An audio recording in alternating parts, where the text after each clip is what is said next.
What's up? Welcome to Tales Tomorrow. I'm Morrow, your storyteller for today, and with me I have some more RPG horror stories. I am horny, as in, I have horns. Were you thinking something else? Were you thinking I would just admit it to being a pervert? No, it's not this YouTube channel, it's the other YouTube channel. Now that the literal cat is out of the bag, I can't believe that I just got exposed like that. Anyway, regardless of horns or not, let's get some RPG horror stories for today. I smear crap on the walls. Listen, there's some titles out there on RPG horror stories that just get me, and I'm curious to know what is the context for any of this right now. So if it's okay with you, I'll indulge in my own personal curiosity for our first RPG horror story. This is probably a little mild by comparison to other stories here, but I still felt it was pretty disgusting. In all my years of playing D&D and DMing, I have never been so disgusted that I quit a session early and pulled the Rocks Fall Everyone Dies card. I did that last night. My players, after weeks of session breaking and a final campaign breaking behavior, pushed me to my absolute limit. Our cast consists of Fighter, probably the most experienced player in the game, also the biggest offender when it came to sessions and campaign breaking. Monk, the party idiot, self-described. Rogue, my wife, and aside from playing as a klepto, the most sane one at the table. Druid, the quietest, most antisocial character I've ever seen in D&D. Literally did nothing in every session except for the last two, unless there was combat. We played online, all of them but my wife being people found through r/LFG. After the party fighter got our monk killed in a zombie ambush, it was later admitted to me that the reason for this was because their Agent of Chaos mindset was triggered when another player wasn't taking those suggestions to play in the most meta way possible in a fight. The party returned to town and through a bunch of murder hoboing and session breaking, ends up with a fighter and druid arrested, and the rogue managing to escape. Now, with you generally describing the party as being session breaking or campaign breaking, why don't you stop them from breaking the campaign? Why don't you have a sit down, a little bit of a powwow, interaction, conversation, and ask your players why they always intend to try to break something for the campaign or try to break some sort of plot or ruin the pacing in some way or just anything. Maybe they're not doing it consciously, or maybe they are. I don't know what's going on. But either way, I feel like that's a conversation that should have been had forever ago before the explosion that happened here. I'm assuming there's going to be an explosion. And assuming since it has the blank blank blank blank at the title, it means crap, like feces, stuff like that. Maybe, I don't know, man, I don't know. Sounds like you kind of pushed over the limit. I mean, if you're describing your players as being chaotic and not being enjoyable to be around, you're not describing them as to be like fun-loving people and stuff like that. The only person you kind of talk nice about is the druid and your wife. So I don't know, am I misreading the dynamic, or are these people just not a good fit for you? I introduced the one player's new character as someone having been also thrown in jail, and let them roleplay for a bit while the rogue did some work to set up an escape for them. Instead of them doing anything to address the predicament, what I got was non-stop attempts from 3 of them to piss off the guards, which culminated in the druid taking a dump in a bucket in their cell and flinging it at the bars. When I told them it just made a mess in their cell, their response was, "I'll pick it up and start smearing it on the walls." So the quiet person speaks out loud. It's always the quiet ones. The quiet ones are the freaks, dude. At this point, something in me just broke. I realized that over the course of the last 6 sessions or so, that none of them, save the rogue, actually respected the work I was putting into the game, or me. So I took my headset off and stepped away, intending to come back and have a talk with the party. As I was coming back, I heard my wife tell him, "I'm pretty sure you guys made him quit the session," which was met with a bunch of laughter and jokes. It was at this point that I decided I was fully done. So I left the voice chat, threw a Rocks Fall Everyone Dies into the text channel, which was apparently met with more jokes and laughter, and then turned my computer off. I think I'm done with the D&D for a while. At the very least, I'm never playing with randos online ever again. Thanks for letting me rant, y'all. Well, see, I think that's the biggest lesson here. Don't play with randos online. Or at least try to suss out the randos from the ones that actually want to engage in your stuff instead of the ones that just want to just be there to break your stuff and just, I don't know. Like, some people want to play D&D for the funny, for the ha-has, for the stupid, silly moments where nothing is ever taken seriously and they can just murder hobo the way through everything because they wanted to be part of the power fantasy because they had a rough day at work or something. They just need to release some steam. Other people take it not seriously and just want to, I don't know, just basically find ways to to make the session just devolve into brain rot. Basically, that's the best word that I can use. And some generally want to go on a story and want to participate as a character in this world that is engaging, interactive, and that can feel like they're part of something. I feel like you need to play with those people. The people that want to actually take this stuff seriously, take the world seriously, engage in the content. Not these guys. These guys seem more like they just want to clown around. And if they want to play a game that we just want to clown around, just laugh at stupid nonsense and say some dumb stuff and murder hobo and kleptomania and stuff like that, whatever. They could do whatever they want. They can find the DM that wants to run that kind of game, or they can run the game by themselves. You clearly want to run a game where people can actually take their characters seriously and they can actually engage in stuff and take it, take their adventures seriously and actually, I don't know, role play and play a character instead of just playing a goofy guy that smears crap all over the walls just for the sake of it, just to get a ride out of the DMs because haha, guy's so funny. This probably should have been done a lot sooner, but you just reached a breaking point and realized you're done. And that's a good thing, because now you can spend time looking for people that you can actually want to play with. And if you do have to potentially suss people out for whether they're serious or not, you can now take proper steps and maybe make some sort of applications and stuff where people can outline exactly what they do, have an interview, figure out if they're cool for this sort of thing, and go from there. My best recommendation, talk to your friends, maybe your wife's friends, or maybe your friends, maybe both your friends, mutual friends, also want to play a serious campaign, start something new. Or hey, recycle the current thing you got. You already got material for the current campaign, just restart it with brand new characters and none of the crap smearing. Anyway, next story. Get good at making characters. It's been a couple of years, so details are foggy, but I'll probably never fully forget this experience. I joined a group at the local game store that was advertised as a homebrew campaign using D&D 5 rules, Beginner's Welcome. My two roommates and I joined up, along with two beginner players, one of whom had never played before at all. The first few sessions were fine, but a big red flag to me was the DM cheering and celebrating every time he rolled well or we rolled poorly. After maybe 3 or 4 sessions, we wrapped up the mini adventure and we were invited to join a longer campaign with the same group. One of my roommates got bad vibes and had the good sense to call it quits then. If you have a DM that actively cheers whenever they roll well, or whenever y'all roll poorly, unless it's some sort of like a running joke or running gag, I'll probably assume that the DM just kind of wants to PvP against the players and just wants to make sure he gets to relish in your downfall and succeed and cheer whenever they or their NPCs get to like do stuff against you, potentially. Not that I have experience of this kind of DM doing this kind of thing to me and my friends and my group of players and stuff like that, whenever they just want to do anything at all, and every single time it turned into just a big slog fest until every single action that was done by the players that was rolled poorly or natural one was cheered and celebrated by the DM, and whenever we succeeded, the DM would actually be kind of upset and mad at us for doing so well and rolling so highly, but would still find ways to screw us over and make our success not feel so grand. Not from experience or anything. If you're wondering about that, maybe I'll make, maybe I'll make another RPG horror story of my own again. I don't know. In a longer campaign, the DM didn't mention ahead of time that we were using some gritty realism rules. 1 day for a short rest, 7 days for a long rest, which could have been all fine and good if he didn't expect us to roleplay out each day of the long rest, would end a long rest if he chose to do something he deemed unrestful. We're of course not told ahead of time what that might be, unrestful. Also, again, this campaign was supposed to be beginner friendly. 1 day for a short rest, 7 days for a long rest.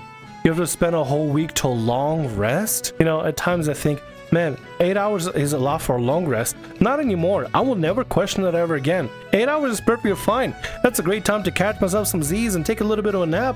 I don't mind it one bit. Yeah, definitely beats 7 days.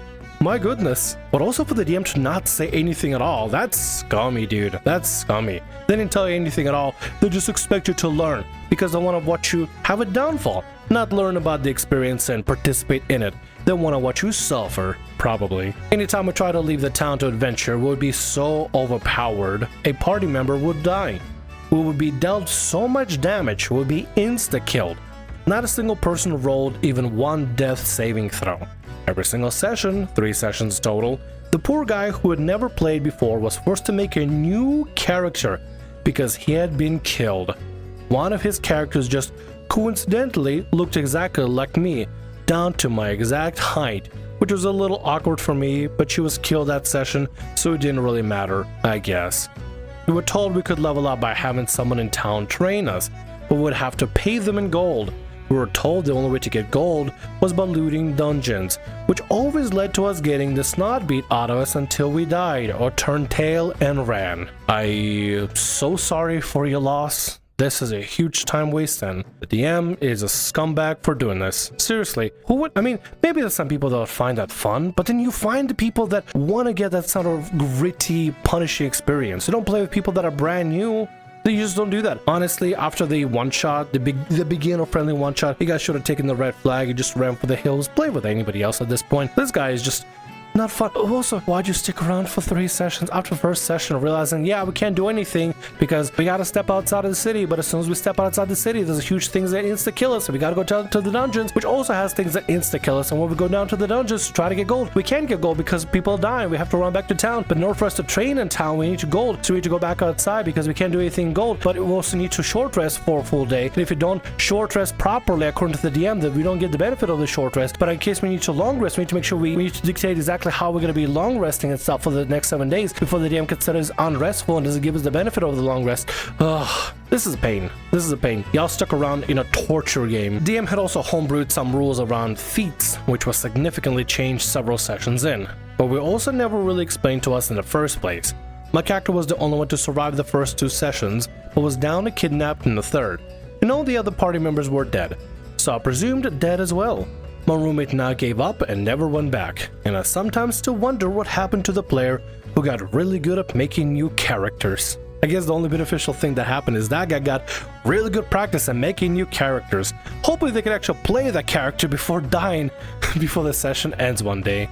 Anyway, avoid these kind of DMs like the plague, for real, they're not fun to play with.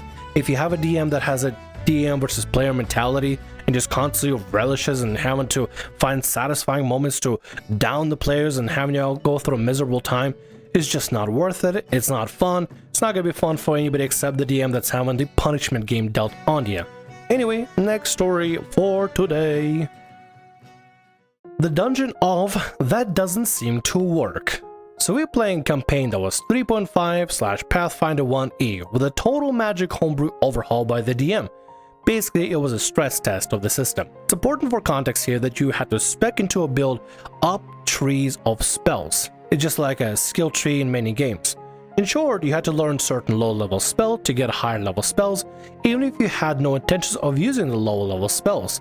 The system is fine for wizards and story keepers, intelligence-based bard homebrew class, because they could learn more spells from scrolls to make those prerequisites. However, as a cleric, I could only learn 4 spells and levels. I couldn't supplement that, and about 50% of my spell library was just prerequisites for the actual spells I wanted. I'd spec'd heavily into summoning and healing restoration magic to support the party. Unless you're going to be generous about the amount of spells I get, this sounds like a system that's going to just stifle the gameplay and creativity because people need to get the boring, unnecessary prerequisite before they can get the fun spell they really want. Unless you supplement it with giving them more spells they can learn every level, this sounds like a very painful system to deal with. Just my opinion. So we get to the dungeon with me, cleric, story keeper, multi-class, charisma monk, paladin, bard, sorcerer, oh my god, and witch. We'll call it the Red Castle. We encounter our first challenge, a mirror with a bodak in it. I look at it to investigate, fail a save, and immediately gain 4 negative levels. We cover the mirror and I burn a slot at some diamond dust to cast Great Restoration. Doesn't seem to work, the DM says, but you do lose the diamonds and slot. Oh, that is punishing.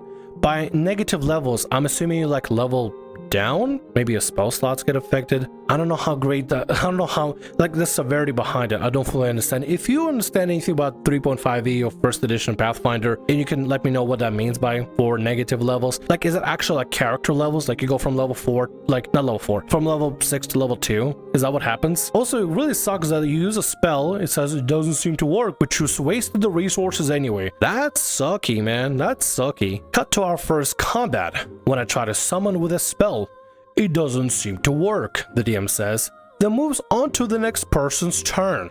Storekeeper tries to use Inspire Courage to help us out. It doesn't seem to work, DM says. Yep, it's gonna be a stupid pattern, isn't it? This doesn't seem to work. This doesn't seem to work. Players trying to have fun? This doesn't seem to work. DM trying to be reasonable? This doesn't seem to work. People having a decent time trying to play a game together and test out the system? This doesn't seem to work. Mara trying to retain patience from this? This doesn't seem to work. Same for the witch's damage spells, built as a blaster caster, and the monsters seem immune to the multi-class's unarmed strikes. Multi-class build to be the best at that. So let me ask you this question. If using a spell on a magical mirror doesn't seem to work but still consumes items, summoning doesn't seem to work, attacking doesn't seem to work, doing anything doesn't seem to work, is existing according to this DM's rules seem to work, or is trying to exist in this painfully limiting universe doesn't seem to work as well? Because that's what should have happened. Having players that want to enjoy this, it doesn't seem to work, or your players left because this system is messed up. It's just broken. It's busted.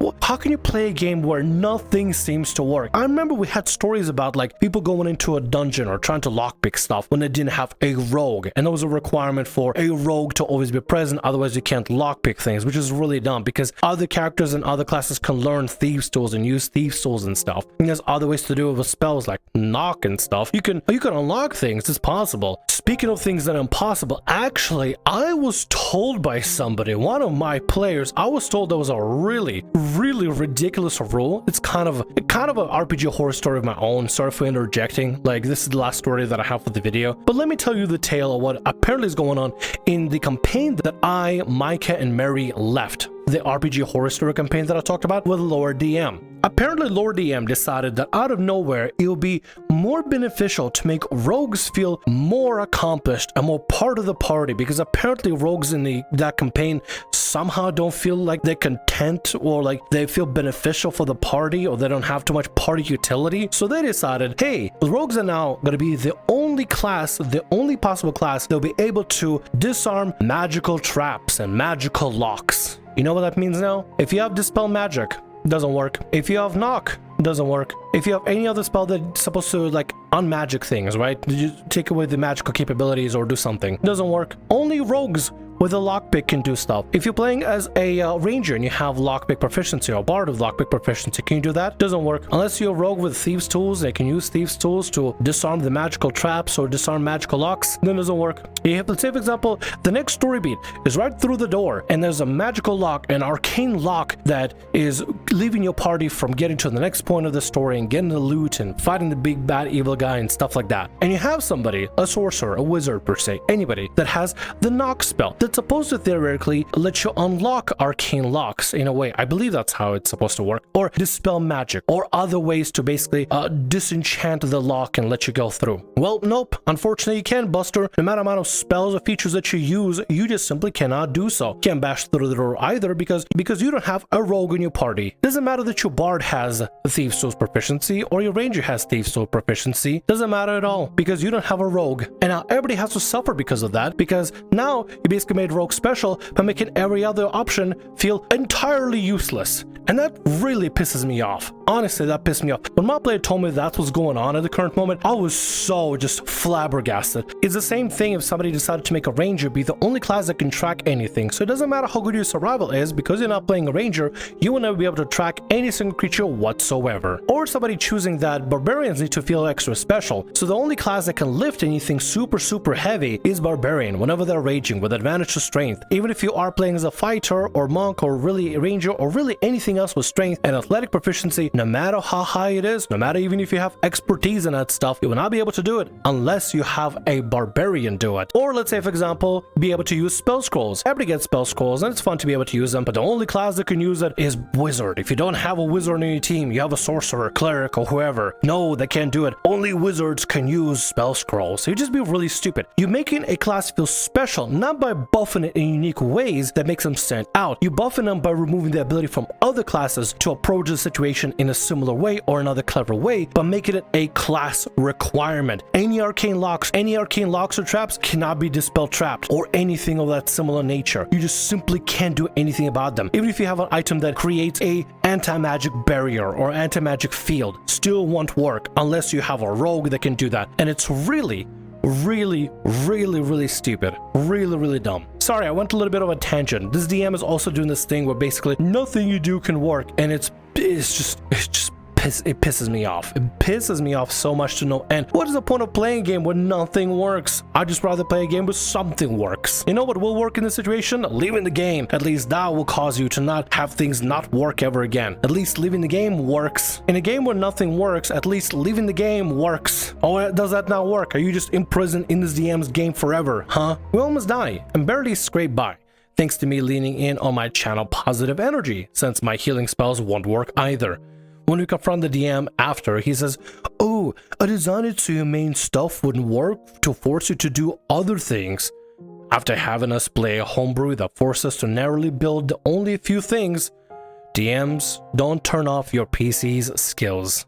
Please do not turn off your PC's skills. Please do not do that. This is the worst way to approach it. Imagine, if you will, you build a barbarian, strong, proficient in athletics, rage, totem barbarian, so that you can have some more benefits for your party. And suddenly, whenever you rage, nothing happens. So now you have to learn how to use wands and pick up magical wands and cast spells through wands. Whoa!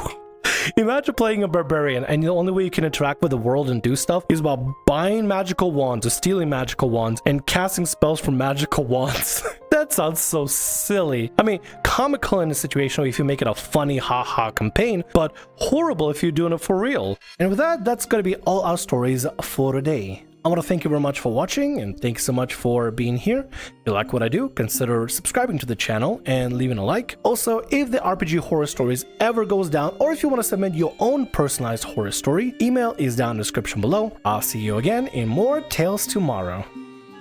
Bye-bye.